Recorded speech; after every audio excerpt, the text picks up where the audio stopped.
أما بعد فأعوذ بالله من الشيطان الرجيم بسم الله الرحمن الرحيم واستوى والمسلمين صدق الله العظيم اللهم صل على سيدنا محمد وعلى آل سيدنا محمد وبارك وسلم. ہماری بات چل رہی تھی المسلم الصادق، سچا مسلم.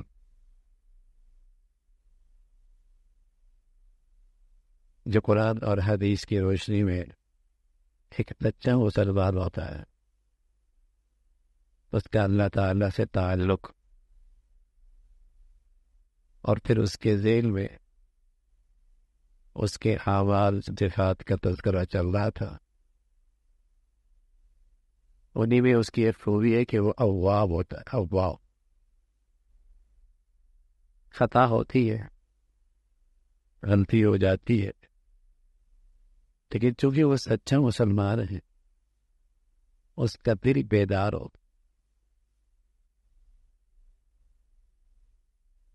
تو یہ خطا اسے اللہ سے دور نہیں کرتے، بلکہ یہ خطا اسے اللہ کے اور زیادہ قریب کر دیتے.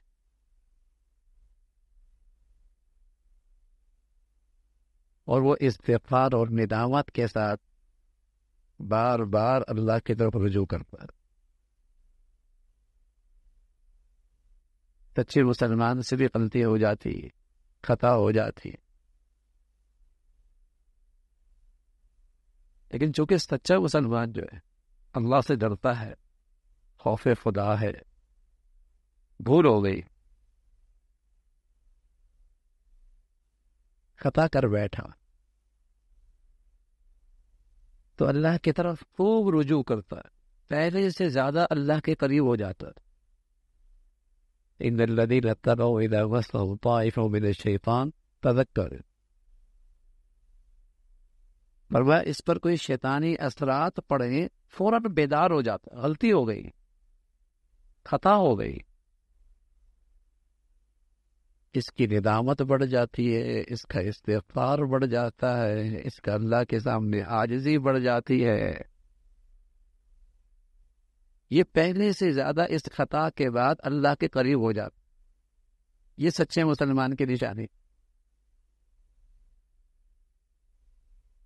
ولی سے بھی غلطی ہو جاتی ہے، سچے مسلمان سے غلطی ہو سکتی ہے، لیکن غلطی کے بعد اس کی کیفیت کیا ہوتی ہے؟ چین نہیں آتا جب تک کہ اللہ تعالیٰ سے معافی تلافی نہ کرے. ایک آدمی کا مزاج بڑی نظافت کا ہو، نظافت کا مزاج ہو، صاف ستھرا رہنے کا مزاج، اور شاندار کاٹن پہنا ہوا ہو، اور اس کے دامن پہ داغ لگ جائے، کہاں برداشت ہوتا ہے اسے؟ تو ایسے ایمان والے کا دل صاف ستھرا ہوتا ہے، سچے مسلمان کا، اور وہاں کسی خطا کا داغ آ گیا، تذکرو، قرآن مجید میں ہے تذکرو، بیدار ہو گیا.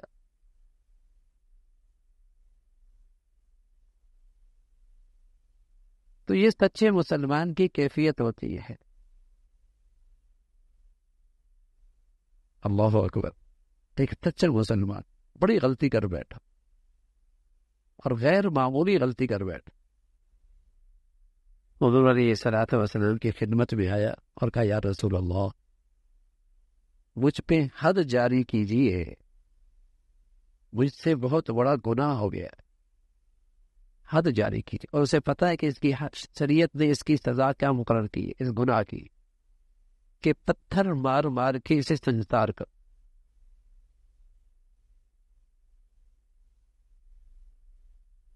اللہ کے نبی صلی اللہ علیہ وسلم نے اسے واپس کیا، واپس آیا، واپس کیا، پھر واپس آیا، خاندان کو بلایا، اس کی دماغی کیفیت ٹھیک ہے، اس کی صحت کے بارے میں کوئی مسئلہ تو نہیں ہے، یہ کیا کہہ رہا ہے؟ کہ یا رسول اللہ، ہم تو جو اس کی حالت جانتے ہیں یہ دماغی لحاظ سے بالکل ٹھیک ہے. جب بار بار وہ اقرار کر رہا ہے، اب سزا ہوئی، پتھروں سے مار دو اسے. شادی شدہ تھا، ہنتی کرتی، کوئی پولیس نہیں، کوئی گرفتاری نہیں، غلطی تو بڑی کر بیٹھا، لیکن مسلم تھا سچا، مومن تھا سچا، غلطی ہو گئی، اب راتوں کی نیندیں اڑ گئی، اب بستر پہ نیند نہیں آ رہی، اب وقت نہیں گزر رہا، اور یہ بھی پتا ہے کہ اس کے سامنے کتنی شرمندگی اٹھانی پڑے گی، کتنی بڑی سزا اٹھانی پڑے گی، لیکن تیار ہے اس لیے کہ یہ دل پہ جو گناہ کا داغ لگا ہے یہ برداشت نہیں۔ سنسار کیا گیا، جب پتھر مارے گئے تو ایک چھینٹا مارنے والے کے طرف آیا، کپڑوں پہ گئے، اس کی زبان سے کوئی بری بات نکلی، حالانکہ نبی صلی اللہ علیہ وسلم نے فرمایا اسے برا نہ کہو، اس نے ایسی توبہ کی ہے مدینہ کے سارے گنہگاروں پہ تقسیم ہو جائے، اللہ سب کی بخشش فرما دے، اس نے ایسی توبہ کی ہے، اس نے اللہ کے ہاں ایسی معافی مانگی ہے، اس کے اندر ایسی ندامت اور شرمندگی تھی۔ اس لیے کہ جب آدمی بار بار 4 مرتبہ اقرار کر لے تو حد جاری کر ہوتی ہے، اور کوئی قانون، کوئی نبی، کوئی پیغمبر، کوئی عدالت اس حد کو معاف نہیں کر سکتی۔ وَتِلْكَ حُدُودُ اللَّهِ، یہ اللہ کی طرف سے حد مقرر ہے، چاہے وہ شراب کی ہے، چاہے وہ زنا کی ہے، چاہے وہ چوری کی ہے، یہ اللہ کی طرف سے حدود مقرر ہے۔ لیکن توبہ ہوئی تو ایک سچا مسلمان غلطی اس سے بھی ہو جائے، خطا یہ بھی کر بیٹھے گا، لیکن اس کے اندر اللہ کی طرف رجوع بڑھ جائے گا، ندامت بڑھ جائے گی، توبہ بڑھ جائے گی، استغفار کی کثرت ہوگی، اللہ معاف فرما۔ یہ ہے المسلم الصادق، سچا مسلمان، یہ اس کی شان ہے۔ وہ عورت بھی آئی جس کے ساتھ یہ معاملہ ہوا کہ یا رسول اللہ مجھ سے گناہ ہو گیا، آپ نے فرمایا جاؤ، فرمایا یا رسول اللہ میں حاملہ ہوں، مجھ سے گناہ ہوا ہے، یہ گواہی ہے میری، میں کس سے نہیں رہ سکتی، مجھے آپ پاک کیجئے، میں اس منہ کے ساتھ اللہ کے دربار میں نہیں جا سکتی۔ آپ نے فرمایا جب بچہ ہو جائے پھر آنا، بچہ ہوا پھر آئی بچہ اٹھا کے، یا رسول اللہ حد جاری کیجئے۔ اللہ کے نبی صلی اللہ علیہ وسلم جب یہ کھانے پینے کے قابل ہو جائے پھر آنا، کوئی گرفتاری نہیں، کوئی پکڑ دھکڑ نہیں، کوئی چھاپا نہیں، کوئی نگرانی نہیں۔ ایمان ایک ایسی چیز ہے جو گناہ کے ساتھ نہیں رہنے دیتا۔ اے رسول اللہ یہ لقمہ بچے نے اٹھایا ہوا، یہ کھا سکتا ہے، اب اس کو میری بھی ضرورت نہیں ہے، میرے دودھ کا یہ محتاج نہیں ہے۔ حد جاری ہوئی۔ انہو اواب، اللہ کا پیارا بندہ، اللہ کی طرف بہت زیادہ رجوع کرنے والا، المسلم الصادق، سچا مسلمان۔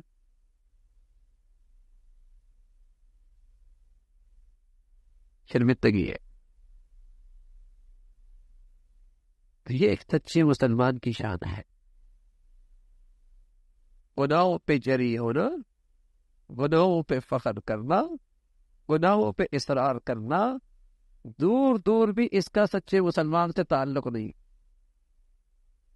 گناہوں پہ جری ہونا، گناہوں پہ فخر کرنا، گناہوں پہ اصرار کرنا، اس کا ایمانی زندگی سے کوئی جوڑ نہیں ہے۔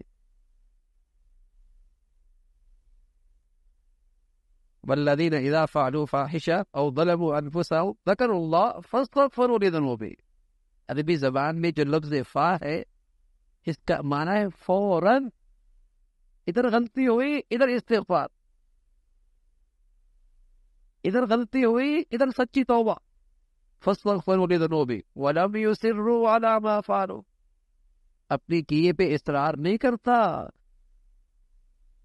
ہاں ندامت کے آنسو بہاتا، شرمندگی کا اظہار کرتا، گناہ بری چیز ہے، لیکن گناہ پہ اصرار اس سے برا ہے، اور گناہوں پہ فخر کرنا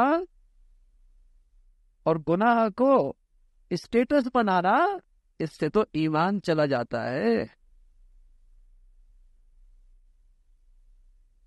اس کا ایمانی زندگی سے کوئی جوڑ نہیں ہے۔ نیک سے نیک آدمی سے غلطی ہو سکتی ہے، خطا ہو سکتی ہے، لیکن وہ توبہ کے ساتھ اسے دھو لیتا ہے، ندامت کے ساتھ اللہ کے اور قریب ہو جاتا ہے۔ اس لیے کسی گناہگار کو اس کی توبہ کرنے پر اسے شرمندہ مت کرو۔ تمہیں کیا پتا اس توبہ کی برکت سے وہ اللہ کے کتنا قریب ہو گئے۔ کسی کی غلطی دیکھ کر اسے شرمندہ مت کرو، کیا پتا اس نے کیسی توبہ کی ہے تنہائیوں میں، اور وہ اللہ کے کتنے قریب ہو گیا ہے۔ سچے مسلمان کے تو یہی نشان۔ ہم وہ مرضات و ربی، سچے مسلمان کی ایک خوبی یہ ہے کہ وہ اپنی پوری زندگی میں اس کے پیش نظر ایک چیز ہوتی ہے، بس میرا اللہ مجھ سے راضی رہے۔ اپنے تمام حرکات اور سکنات میں، اپنی زندگی کے تمام فیصلوں میں اس کا مقصد اور اس کے پیش نظر جو چیز ہوتی ہے، میرا رب مجھ سے راضی رہے۔ اسے لوگوں کی ناراضگی کی پرواہ نہیں ہوتی، اور بس اوقات کئی موقع ایسے آتے ہیں کہ اللہ کو راضی کرنے کی خاطر اسے لوگوں کے غصے کا بھی سامنا کرنا پڑتا ہے، لیکن اسے پرواہ نہیں ہوتی۔ میرا اللہ مجھ سے راضی ہے نا، بس میرے لیے یہ کافی ہے۔ بس اوقات اللہ کی رضا کی خاطر اسے لوگوں کی ناراضگی کا بھی واسطہ پڑتا ہے، لوگ بھی غضبناک ہو جاتے ہیں۔ رسول اللہ صلی اللہ علیہ وسلم فرمایا کرتے تھے، من التمس رضا اللہ بسخط الناس کفاہ اللہ مؤنۃ الناس۔ جو اللہ کو راضی کرنا چاہے اور اس کی پرواہ کیے بغیر کہ لوگ اس سے ناراض ہو رہے ہیں، تو اللہ تعالیٰ براہ راست اس کی ذمہ داریاں خود اٹھا لیتا ہے۔ اور یہ موقع بار بار آتا ہے کہ اگر لوگ ناراض ہوں گے تو بہت سارے معاملات پھنس جائیں گے، لوگ برا منائیں گے، کام نہیں ہو پائے گا۔ فرمایا کفاہ اللہ مؤنۃ الناس، اللہ اس کی کاموں کی ذمہ داری براہ راست خود اٹھا لیتا۔ وَمَنِ الْتَمَسَ رِضَى النَّاسِ بِسَخَطِ اللَّهِ وَكَّلَهُ إِلَى النَّاسِ۔ اور جو شخص اللہ کو ناراض کرتا ہے، اس لیے ناراض کرتا ہے کہ لوگوں کو راضی کرنا ہے، سوسائٹی، معاشرہ، خاندان، لوگ، دوست، ان کی رضا کی خاطر اللہ کو ناراض کرتا ہے۔ رسول اللہ صلی اللہ علیہ وسلم نے اپنی سچی زبان سے بتایا اور سچ بتایا، اور اس کا نتیجہ آج زندگیوں میں نظر آتا ہے۔ اللہ بھی پھر اسے لوگوں کے حوالے کر دیتا کہ ٹھیک ہے، کر لو، زندگی بنا لو۔ اللہ بھی اسے مخلوق کے حوالے کر دیتا ہے اور اپنی مدد اور نصرت سے اسے محروم کر دیتا۔ المسلم الصادق، سچا مسلمان، اس کی زندگی کا مقصد اللہ کی رضا، بس میرا رب راضی ہو جائے۔ اس لیے سچا مسلمان دو رنگی نہیں ہوتا کہ عبادت خانے میں کچھ اور نظر آئے اور تجارت خانے میں کچھ اور نظر آئے، غمی کے موقع پہ کچھ اور نظر آئے، شادیوں میں کچھ اور نظر آئے۔ عبادت میں اللہ کا بندہ نظر آئے اور معاشرت اور معاملات میں اس کی زندگی کا نقشہ کچھ اور نظر آئے۔ دو رنگی نہیں ہوتا سچا مسلمان، اس لیے کہ وہ معاملات اور معاشرت، بازار کی زندگی میں بھی اللہ کی رضا دیکھتا ہے، جیسے مسجد اور عبادت خانے میں اللہ کی رضا دیکھتا، ایک رنگ کا ہوتا ہے۔ یہ سچے مسلمان کی خوبی ہے، عمل ہے، کردار ہے، وہ اللہ کی رضا کو دیکھ، میرا رب مجھ سے راضی ہو۔ اس لیے پیارے رسول صلی اللہ علیہ وسلم فرمایا کرتے تھے، اپنی امت کو ایک دعا سکھائی، اور رمضان کی ایک دعا یہ بھی ہے جو اللہ کے نبی نے اپنی امت کو تلقین فرمائی. اللہم انی اسألک رضاک والجنہ، اللہ مجھے تو آپ کی رضا چاہیے اور جنت چاہیے. ونعوذ بک، اے اللہ میری پناہ، میں پناہ چاہتا ہوں تیری ناراضگی سے اور جہنم سے. ونعوذ بک من سخطک والنار، اللہ پناہ ہے کہ تو ناراض ہو، اس سے پناہ چاہتا اور جہنم سے پناہ چاہتا. تو رمضان کی ایک دعا یہ بھی ہے جو اللہ کے نبی کی چاہتے کہ میری امت رمضان میں اسے کثرت سے مانگے کہ جنت کی طلب ہو اور جہنم سے پناہ اور اس کی بچاؤ کی دعا ہو، چلتے پھرتے کی دعا ہو.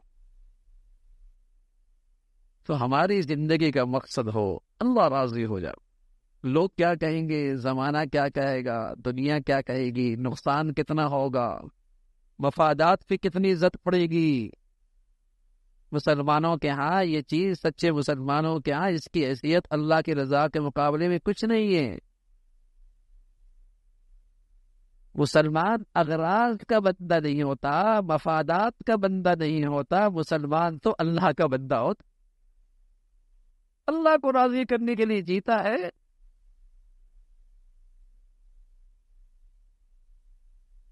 اسے راضی کرنے کے لیے دنیا سے جاتا.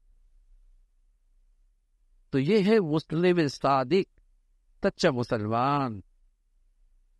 ہر حال میں اسے اللہ کی رضا پیش نظر ہو، بس وہ ذات راضی ہو جائے.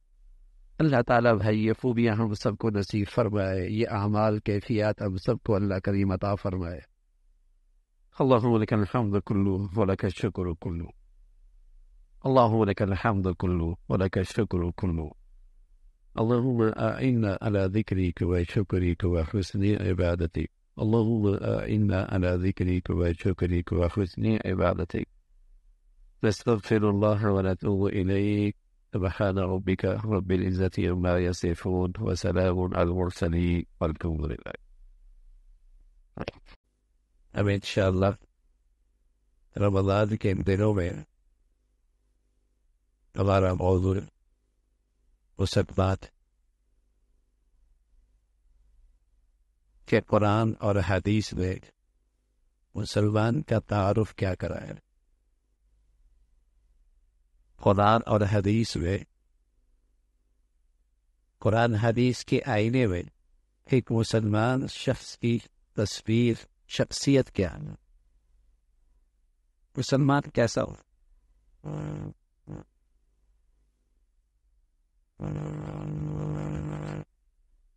جس کا تعارف اللہ اور اللہ کے رسول نے کرایا، جو قرآن حدیث کے آئینے میں نظر آتا ہو، وہ مسلمان کیسا ہوتا ہے. اس کے مختلف پہلو ہیں. ایک مسلمان جو واقعی مسلمان ہوتا ہے، اس کا اپنے رب سے تعلق کیسے ہوتا ہے. ایک مسلمان اپنی ذات کا حق کتنا ادا کرتا ہے. ایک مسلمان کا تعلق وہ اپنے والدین سے کیسے ہے. ایک مسلمان کا اپنی بیوی سے برتاؤ کیسے ہے. ایک مسلمان کا اپنی اولاد کا تعلق کیسا ہے. ایک مسلمان کا اپنے اقرباء، رشتہ دار، ان کے ساتھ اس کے حقوق کا معاملہ کیسا. ایک مسلمان کا اپنے پڑوسیوں کے ساتھ سلوک کیسا. اور ایک مسلمان کا اپنے بھائیوں اور اپنے دوستوں کے ساتھ، اپنے احباب کے ساتھ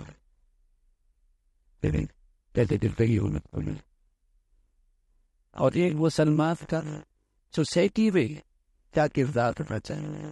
معاشرے میں اس کا سید کیسا ہونا چاہیے. یہ ایک مسلمان شخصیت کے مختلف پہلو ہیں، اور یہ پہلو کے ذریعے قرآن حدیث سے مسلمان کا تعارف ہے. انہی پہلو کی روشنی میں قرآن اور حدیث مسلمان کی شخصیت کی تصویر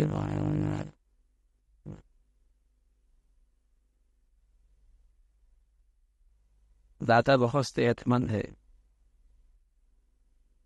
نانا بہت صحت مند تھا، تو صحت کی وراثت بھی نہیں چل پوتا دیتے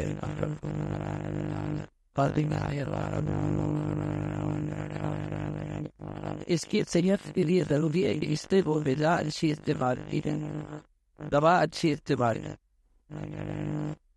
پرہیز بھی ہو، اور اس کی صحیح بحال وراثت ایسے نہیں چل رہا، اسلام بھی وراثت پہ نہیں چل رہا۔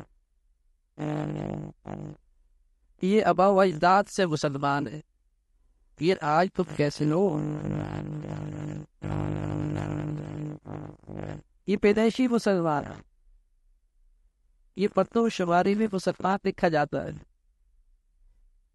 یہ سب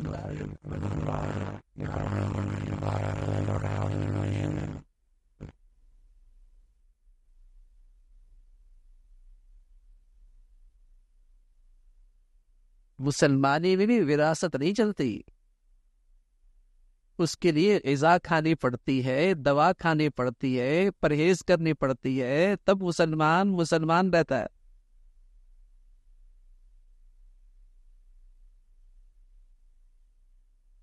یہ تو ہم سب سمجھتے ہیں کہ اگر صحت سے مضر چیزیں کھائی جائیں تو آدمی کی صحت خراب ہو جاتی ہے۔ پتہ نہیں آج مسلمان یہ کیوں نہیں سمجھتا کہ اسلام کے متصادم زندگی گزاری جائے تو اسلام نہیں رہتا، مسلمان نہیں رہتا۔ یہ پتہ نہیں کیوں نہیں سمجھ میں آتا۔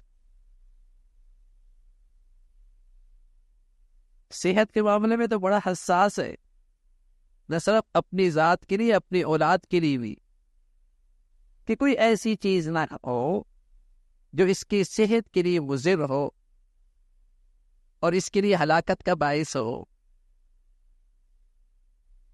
لیکن آج یہ حساسیت اسلام کے بارے میں نہیں رہی ہے۔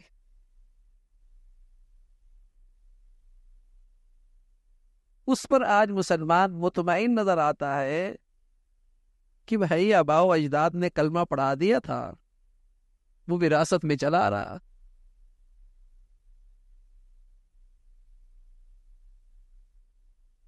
تو مسلمان کا تعارف ہے، کمزور تو ہم بھی بہت ہیں،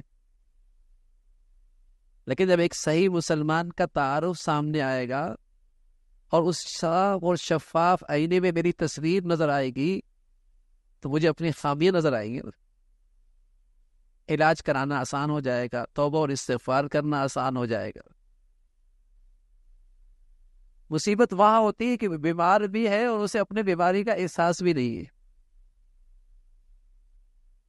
نہ واقفیت اتنی ہے کہ اسلام کے کنارے پہ کھڑا ہے اور سمجھتا ہے جنت کا ٹھیکیدار یہی ہے۔ اس سے اچھا مسلمان کوئی نہیں ہے۔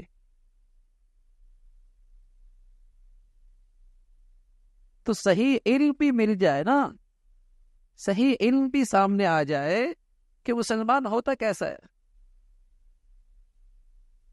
تو آدمی کے لیے راستہ ملتا ہے ندامت کا، شرمندگی کا، اپنی صحت بحال کرنے کا، اپنا علاج کرنے کا۔ دوا اور غذا سامنے آتی ہے تو علم ہی نہیں ہے۔ تو میرے عزیزوں، ہم اللہ کا شکر ادا کریں کہ اللہ تعالیٰ نے ہمیں یہ علم سیکھنے کے لیے یہاں بٹھایا ہے۔ اس لیے ہمارے نبی فرمایا کرتے تھے کوئی آدمی علم کا ایک باب سیکھ لے اور اس کے بالمقابل 1000 نفل بھی پڑھ لے تو اس کی نیکی کا مقابلہ نہیں ہو سکتا۔ اس لیے کہ صحیح علم بڑی چیز ہے۔ آج یہی نہیں ہے نا، صحیح علم ہی نہیں ہے، ہر شخص اپنی زندگی میں مطمئن ہے۔ تو اللہ تعالیٰ کا شکر ہو کہ اللہ تعالیٰ نے ہمیں اپنے نبی کی باتیں، اللہ تعالیٰ نے اپنے ارشادات سننے کے لیے یہاں بٹھایا ہے، پر ہم جو بیٹھے اس نیت ہی سے بیٹھے کہ اللہ تعالیٰ ہمیں عمل کی توفیق نصیب فرمائے، اللہ تعالیٰ ہمیں صحیح علم دے دے، اور اس علم کے بعد اللہ تعالیٰ ہمیں صحیح عمل نصیب فرمائے۔ بہت مبارک ہے پھر یہ بیٹھنا، غیر معمولی ہے، غیر معمولی۔ ہمیشہ مسلمان اپنی زندگی سنوارنے کے لیے دنیا اور آخرت کی علم حاصل کیا کرتے تھے۔ آج مسلمان کچھ دنیا بنانے کے لیے تو کچھ سیکھتے ہیں، لیکن آخرت بنانے کے لیے کچھ نہیں سیکھتے۔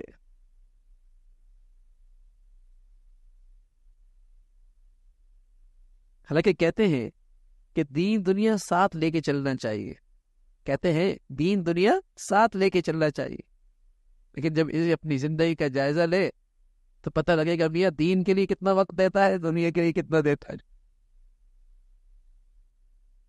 دنیا سیکھنے کے لیے اپنے بچوں کو کتنا بھیجتا ہے، اور دین سیکھنے کے لیے اپنے بچوں کو کتنا بھیجتا ہے۔ کہتے ہیں دین دنیا ساتھ لے کے چلنی چاہیے۔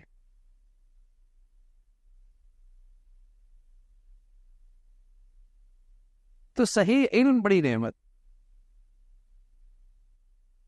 تو ایک مسلمان کیسا ہوتا ہے، اس کا تعارف کیا ہے، اس کے مختلف پہلو ہیں۔ ہم سب سے پہلا پہلو دیکھتے ہیں اس کا اپنے رب سے تعلق کیسے ہوتا، اس کا اپنے رب سے تعلق کیسے ہوتا۔ ایک مسلمان اپنے رب پر اعتماد کرتا، اپنے رب کی قدرت پہ یقین رکھتا، اس کی ذات پہ بھروسہ کرتا، اسباب دنیا اختیار کرتا ہے، لیکن چونکہ بھروسہ اس ذات پہ ہے تو مدد اسی سے مانگتا رہتا، قدم قدم پہ زندگی کے اسباب اختیار کرتا ہے، لیکن چونکہ بھروسہ اس پہ ہے رجوع اس کی طرف کرتا ہے۔ کبھی کہتا ہے بسم اللہ، کبھی کہتا ہے الحمدللہ، کبھی صدقہ دے کر اس کی طرف رجوع کرتا ہے، کبھی نفل پڑھ کے رجوع کرتا ہے، کبھی خود دعا کر کے، کبھی کسی سے دعا کرا کے۔ بھروسہ اس پہ ہے، کرے گا وہی۔ ایک مسلمان کا اپنے رب سے تعلق بڑا مضبوط ہوتا۔ یہ قدرت کے نقشے جب وہ دیکھتا ہے نا، زمین و آسمان کا یہ سارا نظام، تو اس کا اپنے اللہ سے تعلق اور اس ذات پہ یقین اور اس ذات پہ بھروسہ اور بڑھتا۔ ان فی خلق السماوات والارض واختلاف اللیل والنہار لآیات لأولی الالباب۔ عقل مند وہ لوگوں کے لیے اس کائنات کے اس نظام میں بڑی نشانیاں ہیں اللہ کی قدرت کی،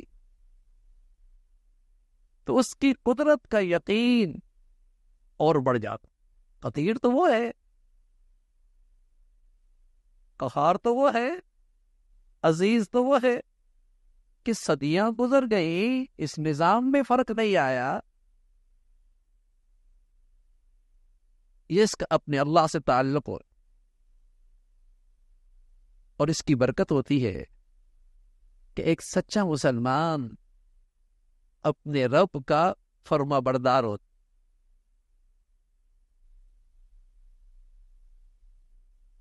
جلوت میں بھی، مجمع میں بھی، اور خلوت میں بھی اس کے حقوق کی تعمیل کرنے والا ایک مسلمان ہوتا۔ اس لیے اللہ کے نبی صلی اللہ علیہ وسلم فرمایا کرتے تھے لا یؤمن احدکم حتی یکون ہواہ تبعا لما جئت بہ۔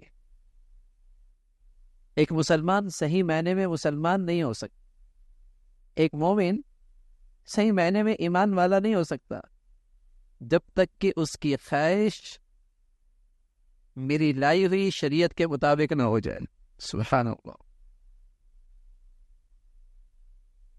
دیکھیے بھائی ایک مسلمان کیسا ہوتا ہے کہ جس کی ہر خواہش اور ہر چاہت اللہ کے حکموں کے تابع ہو جائے۔ اللہ کے نبی فرمانے لگے لا یؤمن احدکم، تم میں کوئی شخص ایمان والا نہیں ہو سکتا،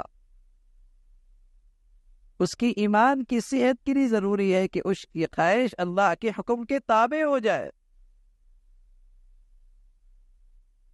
اور اللہ تعالیٰ کا ارشاد ہے فلا وربک لا یؤمنون، قسم ہے تیرے رب کی یہ لوگ ایمان والے نہیں ہیں جب تک کہ یہ اپنے معاملات میں فیصل اللہ کو نہ بنائے.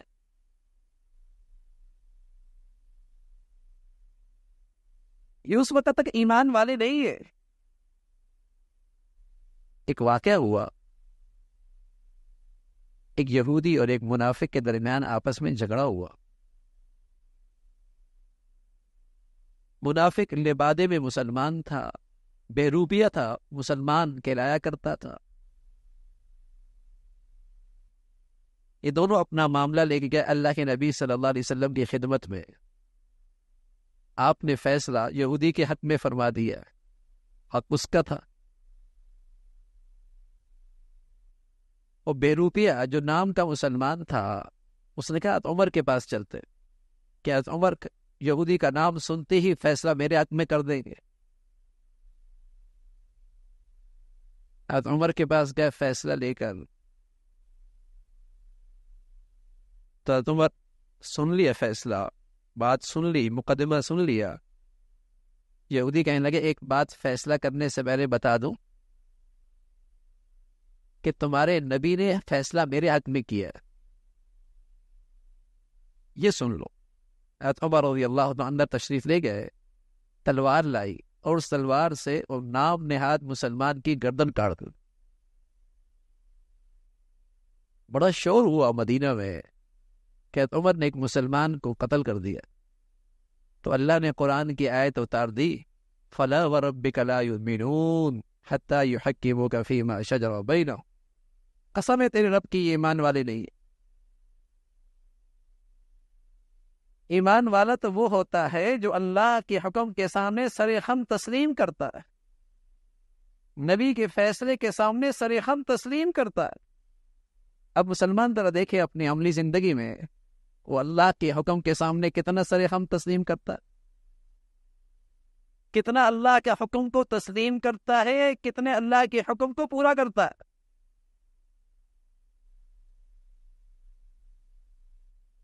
لیکن سرکاری کاغذات میں مسلمان ہے، مردم شماری میں مسلمان ہے.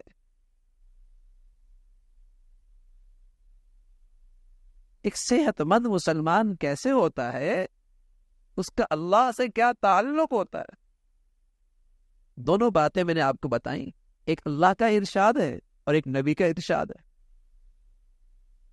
اللہ کے ارشاد میں، نبی کے ارشاد کے آئینے میں دیکھیے آج مسلمان کہاں کھڑا ہے اور ہم کہاں کھڑے.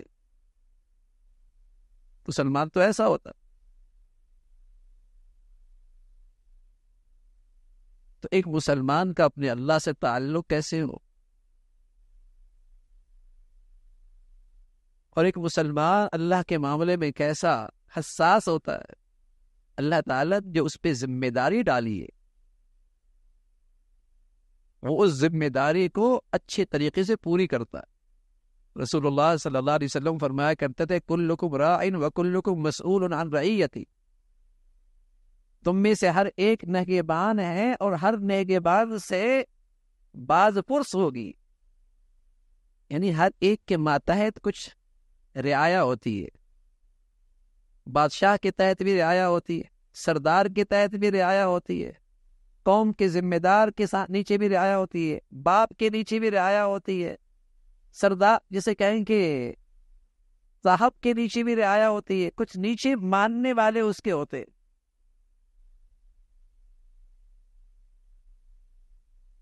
تو ایک مسلمان اللہ کے معاملے میں اپنی ذمہ داری کو کتنا پورا کر رہا ہے، کتنا اسے خیال ہے کہ اللہ نے مجھے ذمہ دار بنایا ہے اور میں اللہ کا طرف سے ایک ذمہ دار ہوں، مجھ سے پوچھ ہوگی. ایک دفتر کا ذمہ دار ہوتا ہے، ایک فیکٹری کا ذمہ دار ہوتا ہے، کارخانے کا ذمہ دار ہوتا ہے، اس سے بات پرس ہوتی ہے. اور ایک مسلمان پر اللہ کریم نے ذمہ داری ڈالی ہے کہ تم میرے نائب ہو اور تم نے اپنے ماتحتوں میں میرے حکم کی تعمیل دیکھنی ہے کہ کتنا میرا حکم پورا ہو رہا ہے. اس ذمہ داری کا تمہیں احساس کتنا ہے؟ اور رسول اللہ صلی اللہ علیہ وسلم نے فرمایا یہ آج پرس بھی ہو. اسی طرح ایک مسلمان کا اللہ سے تعلق بہی مانا کہ راضٍ بقضاء اللہ وقدری، ایک سچا مسلمان وہ ہمیشہ اللہ کے فیصلوں پہ راضی رہتا ہے. حضور علیہ الصلوۃ والسلام نے یوں فرمایا کہ مسلمان کا معاملہ بڑا عجیب ہے، اور یہ مسلمان ہر حال میں خیر ہی میں ہے، بھلائی ہی کے اندر ہے. ان اصابہ سراء شکر فکان خیرا لہ، وان اصابہ ضراء صبر فکان خیرا لہ. اگر اس کے پاس خوشحالی آ جائے اور اللہ کی نعمتیں آ جائیں اور اس میں اللہ کا شکر ادا کرے تب بھی یہ خیر کی حالت میں ہے. اور اگر اس پر کوئی ابتلاء، آزمائش، امتحان آ جائے اور اس ابتلاء اور آزمائش میں اسے اللہ کا فیصلہ سمجھے کہ اللہ کی طرف سے ہے اور اللہ کی اس تقدیر پہ راضی ہو، تو رسول اللہ صلی اللہ علیہ وسلم نے فرمایا اس کا کوئی گھاٹا نہیں، چاہے ساری زندگی بستر پر بیمار رہے، اس سے کوئی گھاٹا نہیں ہے. یہ اللہ کے ہاں بہت کمائی کر رہا ہے. تو مومن کی ایک شان ہے، صحت مند مومن کی، کہ وہ ہر حال میں اللہ کے فیصلے پہ راضی رہتا. اور یہ اتنا بڑا انعام ملتا ہے، اللہ تعالیٰ کا ارشاد ہے، اتنا بڑا انعام ملتا ہے جب آدمی یہ دنیا سے جانے لگتا ہے تو فرشتے اس کے ارد گرد اکٹھے ہو جاتے اور اسے خوشخبری سناتے اور کہتے ہیں یا ایتھا النفس المطمئنہ ارجعی الی ربک، چل اپنے رب کی طرف، راضیۃ مرضیہ، اس لیے کہ تو ہمیشہ اللہ سے راضی رہا ہے، اللہ بھی تجھ سے راضی ہے. تو نے کبھی اللہ سے شکوہ شکایت نہیں کی، تو اللہ کے فیصلے میں کبھی دل و جان سے ناراض نہیں ہوا، تو اللہ سے راضی ہے، اللہ تجھ سے راضی ہے. راضیۃ مرضیہ. آج تیرا استقبال ہے، آج تیرا شاندار استقبال ہے. فادخلی فی عبادی، آ میرے خاص بندوں میں آ جا، آجا میری جنت میں آ جا. یہ وہ خوشخبری ہے جب انسان اس دنیا کو چھوڑ رہا ہوتا ہے. کتنا نازک وقت ہوتا ہے، کتنی مشکل گھڑی ہوتی ہے، لیکن جس شخص کو اللہ یہ ایمان کی حقیقت نصیب فرما دے کہ وہ اللہ کے ہر فیصلے پہ دل و جان سے راضی ہو. اللہ کا فیصلہ ہے، ڈاکٹر میرا پیٹ کاٹے اور سینے سے دل نکالے، میں اس کے فیصلے پہ راضی ہوتا ہوں اور اس کا شکریہ بھی ادا کرتا ہوں اور اچھی باری برکم فیس بھی دیتا ہوں. کیوں؟ مجھے اس کے علم پہ اعتماد ہے نا بھائی. فرمایا کہ وہ تمام مال اور جائیداد جس پر شریعت نے آدمی کی ملکیت ہونے کا حکم لگایا ہے اور کسی دوسرے کا حق اس کے ساتھ متعلق نہیں، اور میت اس کو چھوڑ کر مر گیا، تو وہ سب ترکہ اور مال میراث. گھر میں، کاروبار میں، لین دین میں جتنی بھی چیزیں اس شخص کی ملکیت میں ہیں، خواہ وہ جوتا ہو اور خواہ وہ سونا ہو، خواہ وہ کپڑا ہو، خواہ روپیہ پیسہ ہو، خواہ وہ گھر کی استعمال کی چیزیں ہوں یا جائیداد اور زمین ہو، جو بھی چیز اس کی ملکیت میں ہے وہ ترکہ ہے، وہ مال میراث ہے. اب ظاہر ہے جب یہ سب چیزیں مال میراث ہیں اور اس میں سب کا حق شامل ہو گیا، تو اب سب سے پہلا کام میت کی تدفین کے بعد یہ ہے کہ وراثت تقسیم ہو. سب سے پہلا ظاہر ہے اب وہ کوئی اور کپڑا استعمال کرے یا برتن کوئی اور استعمال کرے یا وہ گھر کوئی اور استعمال کرے یا دوسری چیزیں کوئی اور استعمال کرے اور اس میں سب کا حق شامل ہے،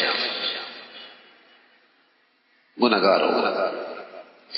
میت کے جانے کے بعد جو سب سے بڑا حکم ہے وہ ترکہ اور وراثت کی تقسیم.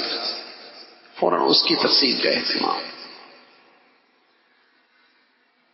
ہاں وہ آپس میں طے کر لیا جائے کہ اس گھر کی کیا نوعیت ہو، اس زمین کی کیا نوعیت ہو، ان کپڑوں کی کیا نوعیت ہو، لیکن بغیر رضا کے اور بغیر طے کیے اس کا استعمال یہ ناجائز ہو جائے گا.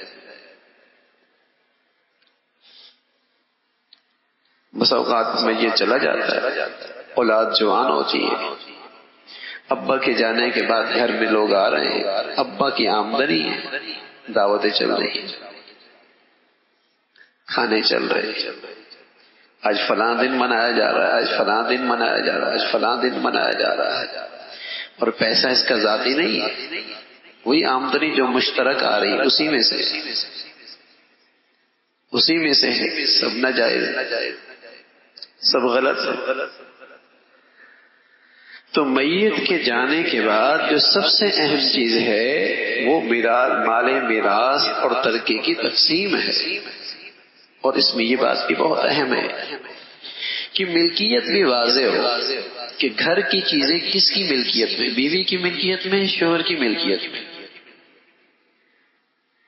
واضح ہونی چاہیے، تاکہ اگر اہلیہ کا انتقال ہوا تو اس کے لیے وہ ترکہ ہے، اگر شوہر کا انتقال ہوا تو وہ اس کی مال میراث ہے.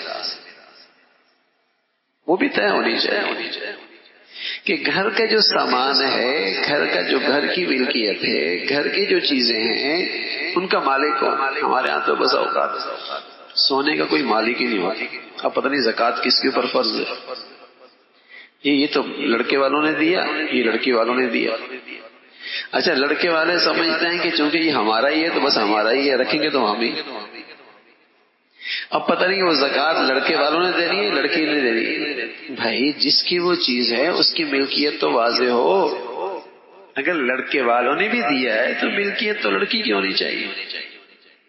اب ملکیت لڑکی کی ہے، لڑکی مالک ہے، اس کو زکوٰۃ دینا اس پہ فرض ہے. اور جب اس پہ زکوٰۃ فرض ہے تو ظاہر ہے اگر اس کا انتقال ہوا تو وہ ترکے میں شامل ہو، چاہے وہ اپنے ابا سے لے کے آئی ہے اور چاہے وہ اس گھر سے اس کو ملا ہے، یہ اس کا ترکہ ہے، یہ اس کی مال میراث ہے، اور اس کے انتقال کے بعد وہ وراثت تقسیم ہوتی.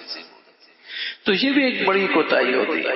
معاملات کا معاملہ بڑا نازک ہے، لیکن معاملات کے معاملے میں آج لاپرواہی بھی بہت ہے. معاملات کے معاملے میں بہت لاپرواہی، حالانکہ اس میں حلال حرام کا مسئلہ ہے، حالانکہ اس میں دوسروں کا حق شامل ہو جاتا ہے، حالانکہ یہ حلال حرام کا مسئلہ ہے، کوئی سنت نفل ہاں نہیں، حلال حرام فرض ہے، اور اس میں دوسروں کا حق شامل ہو جاتا ہے، حقوق العباد شامل ہو جاتا ہے. تو یہ معاملہ ہے نازک بہت، لیکن اس میں لاپرواہی بہت ہے. اور اس لاپرواہی کا نتیجہ ہے کہ اللہ حفاظت فرمائے کہ بس اوقات دین بچانا مشکل ہو جاتا ہے، دینداری بچانا مشکل ہو جاتی. تو اس میں بنیادی کوتاہیاں یہی ہیں کہ ایک تو وراثت کی تقسیم نہیں ہوتی، یا پھر ملکیت طے ہی نہیں ہوتی کہ کون کس چیز کا مالک ہے. اور وہ ملکیت جب طے نہیں ہوتی تو بس جس کے ہاتھ میں جو چیز آ گئی وہ سمجھتا ہے کہ تو میرا ہی حق ہے.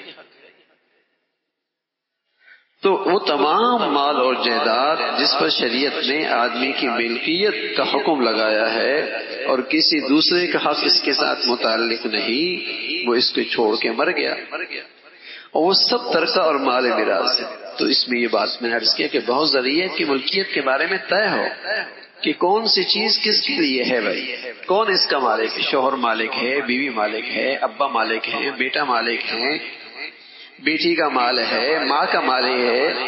ملکیت واضح ہو کہ کون سی چیز کس کی ملکیت میں ہے، تاکہ جس کا انتقال ہو وہ ترکہ ہے، وہ مال میراث ہے.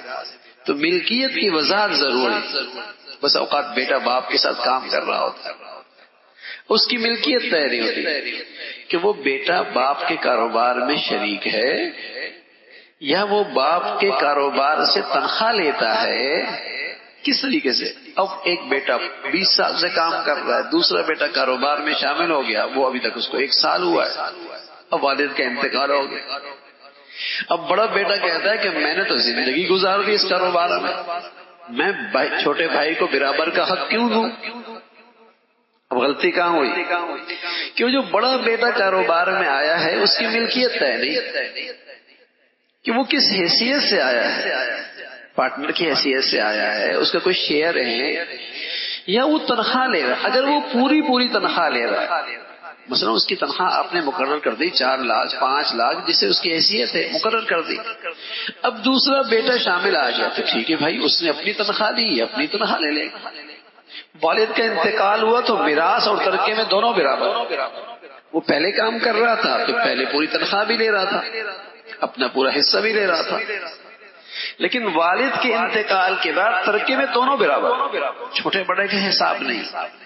لیکن ہوتا کیا ہے، وہ 20 سال سے کام کر رہا ہے، 25 سال سے کام کر رہا ہے، یہ نیا بچہ آج شامل ہوا اور والد کا انتقال ہو گیا، اب لڑائی ہو گئی کہ میں نے تو باپ کے ساتھ اتنا کاروبار کیا، میں نے زندگی لگا دی، اور اس کی ملکیت واضح نہیں کہ وہ والد کے ساتھ جو شریک ہوا ہے کس حیثیت سے شریک ہوا ہے، والد نے کیا اس کے کوئی شیئر مقرر کر رکھے ہیں یا اس کا حصہ، یا اس کو پوری تنخواہ۔ ہوتا کیا ہے، تنخواہ نہیں ملتی اس کو، جیب خرچی ملتی، جیب خرچی ملتی، تنخواہ مقرر میاں اس کی تنخواہ مقرر کر دو نا 5 لاکھ، بے شک آپ اس کو جیب خرچی دیتے رہے لاکھ روپے جتنی دے رہے، لیکن اس کے 4 لاکھ جمع ہوتے رہے نا، 3 لاکھ اس کے جمع ہوتے رہے، تاکہ کل جب دوسرے بھائی کاروبار میں شامل ہوں تو اس کا بڑے کا بھی حق ضائع نہ ہو، جو اس نے محنت کی اس کو محنت کا پورا بدلہ مل رہا ہے، اور نہیں چھوٹے بھائی جو کاروبار میں آئے ہیں ان کی کوئی ملکیت اور ان کا جسے کہیں کہ حق مارا جائے ان کو بھی اپنا حق پورا ملے، ملکیت والے۔ اچھا یہ معاملات ایسے ہیں کہ ہم پوچھتے بھی نہیں، ہم کہتے بس جو ہو رہا ہے وہ صحیح ہو رہا ہے، طلاق کا مسئلہ پوچھ لیں گے، نکاح کا مسئلہ پوچھ لیں گے، نماز کا مسئلہ پوچھ لیں گے، حج کا مسئلہ پوچھ لیں گے، روزے کا مسئلہ پوچھ لیں گے، لیکن معاشرت کا مسئلہ، معاملات کا مسئلہ نہیں پوچھیں، معاملات کا مسئلہ نہیں پوچھیں۔ اور بس اوقات چونکہ یہ طبیعت کے خلاف بھی ہوتا ہے، یہ طبیعت کے خلاف بھی ہوتا ہے، لیکن میرے عزیزو دنیا میں تو چل جائیں گے، اللہ کے پاس جا کر دے کچھ نہیں پائیں گے۔ ہاں ویسے بھی ہماری نیکیوں کا کیا تول ہے اور کیا وزن ہے، اور وہاں اگر کوئی اپنا حق ہم سے لے اور بدلے میں نیکیاں جائیں تو ہاتھ کچھ نہیں رہے گا، ہاتھ میں کچھ نہیں رہے گا، معاملہ بہت نازک ہوتا ہے۔ بس اوقات دوسروں کی دنیا بنانے کے لیے اپنا دین خراب کر رہا ہو، بس اوقات دوسروں کو دنیاوی فائدہ پہنچانے کے لیے اپنی آخرت خراب کر رہا ہو، بڑا نازک معاملہ۔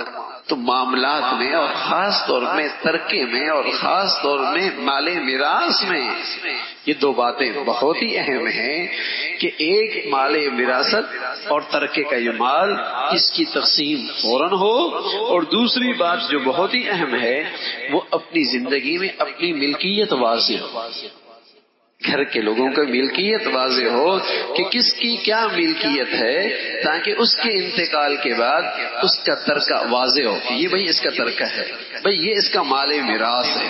لیکن ظاہری بات ہے جب ملکیت واضح ہوگی، مال میراث واضح ہوگی، تقسیم کرنا آسان ہوگا، اور تقسیم شریعت نے کر رکھی، شریعت نے خود تقسیم کر رکھی، اس کو اتنا ملے گا، اس کا اتنا ملے گا، ٹھیک ہے نا۔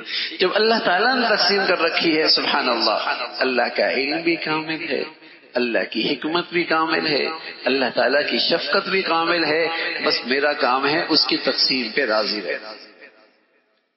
وہ علیم ذات ہے، حکیم ذات ہے، رحیم ذات ہے، اس کی تقسیم میں سراسر رحمت ہے، شفقت ہے، حکمت ہے، مصلحت ہے انسانیت، بھلا ہی بھلا۔ تو یہ 2 باتیں میراث کے معاملے میں بہت اہم ہیں۔ جو مال میت کے پاس ایسا ہو کہ شریعت نے اس پر ملکیت کا حکم نہیں لگایا یا غیر کا حق اس کے ساتھ متعلق ہے، وہ ترکے میں داخل ہے تو اس کے پاس، لیکن اس نے کسی سے لیا ہوا ہے، یا اس میں اس کا کوئی اور شریک ہے یا کوئی اور بھی اس میں ملکیت میں شامل ہے، تو ظاہر ہے جتنا کوئی دوسرا شریک ہے یا جس کا یہ مالک نہیں ہے، اگرچہ استعمال میں اس کے ہے اور وہ چیز اس کے پاس ہے، تو ظاہر ہے اس پر مال وراثت اور ترکے کا حکم نہیں آئے گا اور وہ وراثت میں نہیں ہوگی، وہ تو اسی کی ہوگی جس کی وہ ملکیت ہے۔ بس اوقات گاڑی بیٹے کی ہوتی ہے، باپ استعمال کر رہا ہوتا ہے، تو ملکیت تو باپ کی، بیٹے کی ہے، تو ظاہر ہے والد کے انتقال کے بعد وہ بیٹے کی ہوگی، باپ کی تو نہیں ہوگی، اس کی ملکیت واضح۔ اور بس اوقات گاڑی باپ کی ہوتی ہے، بڑا بیٹا ساری زندگی استعمال کر رہا ہوتا ہے، تو والد کے انتقال کے بعد وہ گاڑی والد کی ہے، اگرچہ زندگی بھر بیٹا استعمال کر رہا ہے، ملکیت کس کی ہے؟ ملکیت کس کی؟ ہاں، بس اوقات گاڑی شوہر کی ہوتی ہے، ساری زندگی بیوی چلا رہی ہوتی ہے، بیوی کے پاس اس کا ڈرائیور ہوتا ہے، بھائی یہ گاڑی تم نے چلانی ہے، یہ آپ کی ہے، یہ بیٹے کی ہے، یہ بیٹی کی، یہ ابا کی، یہ بیوی کی ہے، اور وہ بیوی ساری زندگی چلا رہی ہوتی ہے، لیکن اس کی ملکیت شوہر کی ہوتی ہے، ملکیت والد کی ہوتی ہے، تو والد کے انتقال کے بعد وہ ترکہ ہے مال میرا، ہاں اس کو چلانے کے لیے بھی دے دی، مالک بھی بنا دی، یہ تمہاری ہے، ملکیت بھی تمہاری ہے، ٹھیک ہے نا؟ تو پھر اس کے انتقال کے بعد اس کے ترکے میں شامل ہوگی اور اس کے مال میراث میں ہوگی، تو یہ ساری چیزیں بڑی اہم ہوتی ہیں وراثت کے معاملے میں، ملکیت واضح ہو۔ اللہ تعالی عمل کی توفیق نصیب فرمائے۔ اپنا کمرہ ہے کوئی بات نہیں، لیکن جب آدمی باہر سے اندر آئے تو دروازہ کھٹکھٹانا نہیں چاہیے، گھنٹی بجا لینی چاہیے، کچھ ایسا انداز اختیار کر لینا چاہیے کہ اندر والوں کو پتہ چلے کوئی آ رہا۔ اجازت کہ کوئی ایسی کیفیت میں آپ کی نظر گھر والوں پہ نہ پڑے جو آپ کے لیے ناگواری کا باعث ہو، یا کوئی اجنبی آدمی آ رہا ہے کسی گھر کے اندر تو وہ بھی اجازت لے کے، یوں نہیں کہ بغیر پوچھے اندر داخل ہو گیا۔ اب تو یہاں گیٹ لگ جاتے ہیں، لیکن پہلے دیہاتوں کے اندر تو یہ بھی نہیں ہوا کرتا تھا کہ بس صرف باؤنڈری لگی ہوتی تھی، اور بس اوقات باؤنڈری بھی نہیں لگی ہوتی تھی، کھلا گھر ہوتا تھا۔ تو ایسے موقع پہ بغیر اجازت کے نہیں، اور جب اجازت ملے تو سب سے پہلے انہیں مانوس کرنے کے لیے السلام علیکم، السلام علیکم۔ یہ اللہ کے نبی صلی اللہ علیہ وسلم نے احادیث کے اندر بھی اس کی تلقین فرمائی ہے، اور قرآن کے اندر بھی اس قسم کی اجازت لینا واجب ہے کہ آدمی جب کسی اجنبی کے گھر جائے تو اجازت لے کے جائے، بغیر بتائے، بغیر اجازت لیے، بغیر اسے یہ احساس دلائے کون ہے کون نہیں، یوں ہی اندر نہ داخل ہو۔ اندر والے کس حال میں ہے؟ پھر یہ ہے کہ اندر داخل ہونا، اور ایک ہے اندر نظریں ڈالنا۔ اندر نظر ڈالنا بھی ایسے ہی ہے جیسے اندر داخل ہو گیا، اس لیے حکم ہے ایک طرف کھڑا ہو جائے، دائیں طرف کھڑا ہو جائے، بائیں طرف کھڑا ہو جائے، نظر بھی نہ ڈالے، اس لیے کہ اصل تو نظر ہی ہے، اسی کے تو تحفظ اور حفاظت مقصود ہے کہ گھر والوں کو کسی ایسی حالت میں نہ دیکھے جو شرم و حیا کے خلاف ہو۔ وہ کس حال میں گھر والے، گھر کی عورت ہے۔ اچھا، یہ حکم مردوں کے لیے بھی ہے، عورتوں کے لیے بھی، کہ اگر عورت کسی گھر جاتی ہے تو وہ بھی اجازت لے کے جائے، کہ تاکہ اگر مرد ہیں تو وہ دائیں بائیں ہو جائے، اور اسی طرح اگر مرد داخل ہوتا ہے تو جو نامحرم عورتیں ہیں وہ ایک طرف ہو جائیں۔ تو جیسے قرآن میں عام طور پہ خطاب مردوں ہی کے ہوتا ہے، اقیم الصلاۃ، مردوں کو خطاب ہے، عورتیں داخل ہیں، آتوا الزکاۃ، زکوٰۃ داخل، اس میں عورتیں بھی داخل ہیں، کتب علیکم الصیام، تم پہ روزے فرض ہیں، اس میں عورتیں بھی داخل ہیں، وَلِلَّهِ عَلَى النَّاسِ حِجُّ الْبَيْتِ مَنِ اسْتَطَاعَ إِلَيْهِ سَبِيلًا، عورتیں بھی اس میں شامل ہیں۔ تو ایسی یا ایھا الذین آمنوا کے اندر مرد ہیں یا عورتیں ہیں، اجازت سبھی کے لیے ہے۔ اور فرمایا کہ جب تم کسی کے گھر میں داخل ہو تو اجازت لو اور انہیں سلام کرو، وَتُسَلِّمُوا عَلَىٰ أَهْلِهَا، گھر والوں کو سلام کرو، اور یہ تمہارے حق میں بہت بہتر ہے۔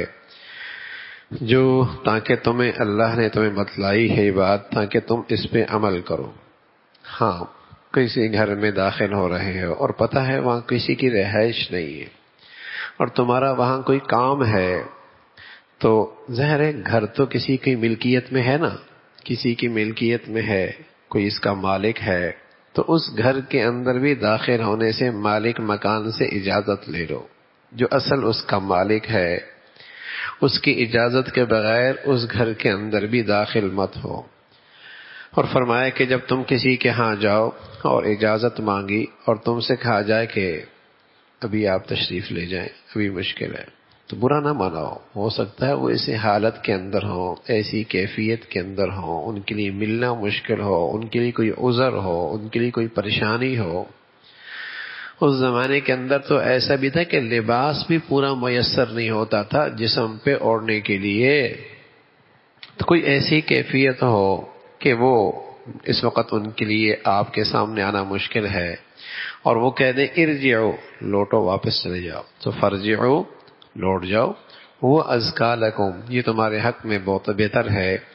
اور اللہ جانتے ہیں جو تم کر رہے ہو، تمہارے ہر اعمال پہ اللہ کی نظر ہے، اللہ کا علم ہے. فرمایا ہاں کوئی ایسی جگہ ہے جیسے تم ایئرپورٹ چلے گئے، اسٹیشن چلے گئے، کسی دفتر چلے گئے، جہاں ہر آدمی کا آنا جانا ہے، کسی مخصوص آدمی کی جگہ نہیں، عوامی جگہ ہے، عوامی جگہ ہے، تو ظاہر ہے اس عوامی جگہ پہ رہائش نہیں ہوتی، تو وہاں اجازت لینے کی بھی ضرورت نہیں.